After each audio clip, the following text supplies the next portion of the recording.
ప్రకృతి కన్నెర చేస్తే ఎలా ఉంటుంది? అనే దానికి ప్రత్యక్ష ఉదాహరణ ఈరోజు మనం చూస్తున్నాం. విజయవాడలో గానీ, ఖమ్మంలో గానీ, తెలుగు రాష్ట్రాలు అనేకం రకాలుగా ఇబ్బంది పడుతున్నాయి.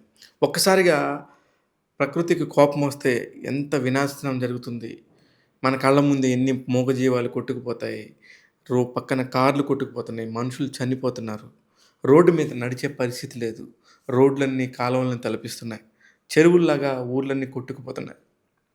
ఊర్లకు ఊర్లు ఒక్కసారిగా ఖాళీ చేయాల్సిన పరిస్థితి. ఇలాంటి పరిస్థితి ఎప్పుడో ఒకసారి వచ్చినప్పుడు, ముఖ్యంగా 1977లో ఒకసారి దివిసీమ ఉప్పెనలాగా జరిగినప్పుడు భారతదేశంలోని అందరూ గూడా ఎంతో బాధపడ్డారు.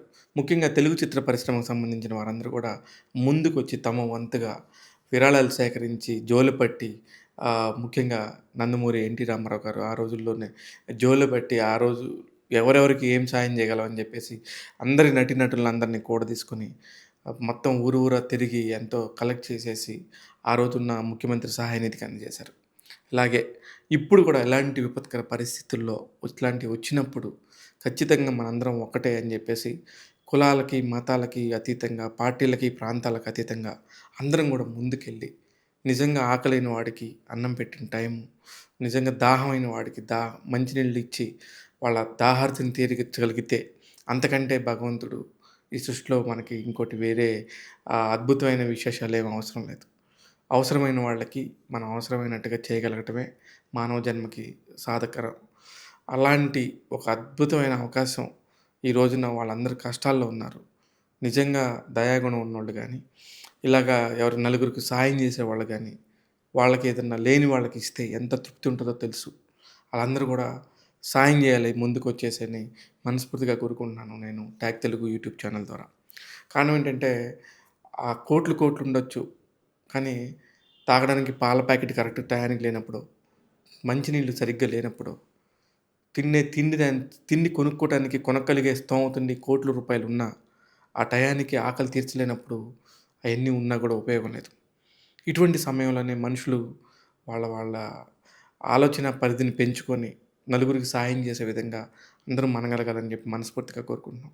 ఇందులో భాగంగా ముఖ్యంగా ఎప్పుడు గూడా గతంలో గూడా అనేక సార్లు ఇలాంటి విపత్తులు సంభవించినప్పుడు ముందుగా స్పందించేది నందమూరి తారక రామారావు, ఎన్టీఆర్, జూనియర్ ఎన్టీఆర్. ఈరోజు కూడా ఆయన చాలా ఉదారంగా వ్యవహరిస్తూ రూ. 1,00,00,000 తన వంతుగా సాయం చేస్తున్నాను అని మొట్టమొదటగా రెండు తెలుగు రాష్ట్రాలకి చెరొక 50,00,000 ఇస్తున్నానని చెప్పి ఫస్ట్ ముందుకొచ్చారు. ఆ తర్వాత ఇమ్మీడియేట్‌గా వైజయంతి మూవీస్ అధినేత అశ్విని దత్ గారు రూ. 25,00,000.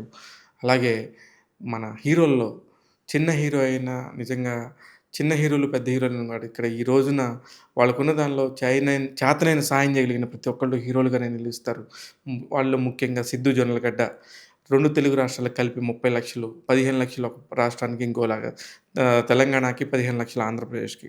అలాగే ఆహ్, చిన్న చిన్న చితక అనేది ఆలోచించకుండా మన సాయం ఎవరికైనా నలుగురికి ఉపయోగపడిద్దన్నట్టుగా దర్శకుడు 'వెంకీ అట్లూరి' 'సార్' సినిమా దర్శకుడు. ఆయన గూడా తన వంతుగా ముందుకొచ్చి రూ. 5,00,000 సహాయాన్ని అందించారు. ఇకపోతే 'త్రివిక్రమ్' గారు, సూర్య నాగవంశి గారు, అలాగే రాధాకృష్ణ గారు, చిన్నబాబు అంటారు. వీళ్ళందరూ 'హారిక హాసిని క్రియేషన్స్' తరపు నుంచి 2 తెలుగు రాష్ట్రాలకి రూ. 50,00,000 విరాళంగా ప్రకటించారు. ఇలా చెప్పుకుంటూ పోతే అందరూ కూడా ఇలా సాయం చేసే మూడ్‌లోనే ఉన్నారు. అలాగే హీరో విశ్వక్సేన్ గారు రూ. 10,00,000 2 తెలుగు రాష్ట్రాలకు సంబంధించి చెరొక రూ. 5,00,000 ఆయన ఇవ్వటం జరిగింది. ఇలా అందరూ ఒకళ్ళకొకళ్ళు సాయం చేసుకుంటా వెళ్తే ఎంతో కొంత మన సాయం వాళ్ళకి ఉపయోగపడుతుంది. నా వంతుగా నేను గూడా నాకు చేతనైన సాయం చేయడానికి ముందుకెళ్తున్నాను. ఇలా మీరు కూడా చేసి వీళ్ళందరికీ కష్టాల్లో ఉన్నప్పుడే ఆదుకుంటే దాని విలువ తెలుస్తది. అందరూ బాగున్నప్పుడు ఎవరైనా ఏమైనా చేస్తారు. ఇలా పరిస్థితులు బాగాలేనప్పుడు సాయం చేయటం అనేదే చాలా గొప్ప విషయం అని నేను అనుకుంటున్నాను. చూస్తూనే ఉండండి. ఇలాగా మళ్ళీ ఇంకా అప్డేట్ ఇస్తుంటాను. ఇంకా ఇప్పుడిప్పుడే స్టార్ట్ అయ్యారు కాబట్టి మన సినిమా వాళ్ళందరూ కూడా ముందు వరుసలో నించొని సినిమా వాళ్ళు మేము ముందుకొచ్చి హెల్ప్ చేస్తామని చెప్పి వచ్చారు కాబట్టి మిగతా వాళ్ళందరూ కూడా వీళ్ళ దారిలోనే వచ్చి బాగా కష్టంలో ఉన్న వాళ్ళందరికీ సహాయపడతారని మనస్ఫూర్తిగా కోరుకుంటున్నాను.